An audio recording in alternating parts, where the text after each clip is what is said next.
কালবৈশাখীর ক্ষয়ক্ষতির আরও খবর জানাতে যোগ দিচ্ছেন সহকর্মী রামিজ আহসান। রামিজ, ক্ষতিগ্রস্ত এলাকাগুলোর চিত্র জানতে চাই আপনার কাছে। আম লিচুর ফলনে কি কোনো প্রভাব পড়েছে কিনা এক্ষেত্রে জানাবেন।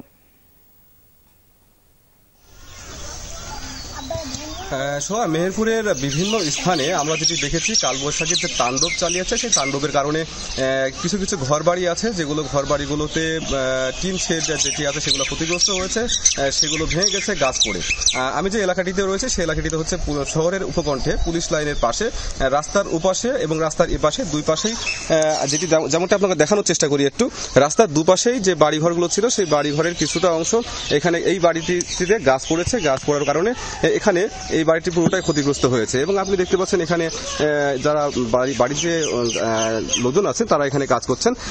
এছাড়া আপনাকে একটু বলে রাখি, ফসলের জমিতে যেসব ফসলগুলো আছে বিশেষ করে আম এবং লিচু, সেই আম এবং লিচুতে ব্যাপক ক্ষতিগ্রস্ত হয়েছে এবং আমরা যেটি দেখেছি গাছে থেকে এই তাণ্ডবের ঘূর্ণিঝড় যে কালবৈশাখী ঝড়, সেই কালবৈশাখী ঝড়ের কারণে গাছে থেকে আম ঝরে পড়ে গিয়েছে এবং যে লিচু গাছগুলো রয়েছে সেই লিচু গাছগুলোও ঝরে পড়ে গিয়েছে, লিচু ঝরে পড়ে গিয়েছে।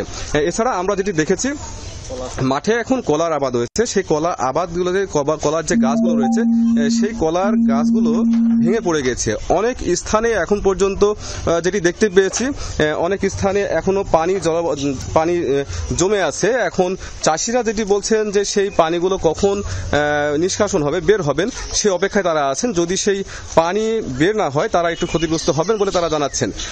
এরই মধ্যে আমি কথা বলেছি মেহেরপুর জেলা কৃষি সম্প্রসারণ অধিদপ্তরের উপপরিচালকের সঙ্গে। তিনি যেটি জানিয়েছেন, চাষিদেরকে, যেসব চাষিরা ক্ষতিগ্রস্ত হয়েছেন তাদের তালিকা করা হচ্ছে, তারা যেন সহায়তা পায় সেই পদক্ষেপ তারা নিচ্ছেন। আমি কথা বলেছি মেহেরপুর সদর উপজেলা নির্বাহী কর্মকর্তার সঙ্গে।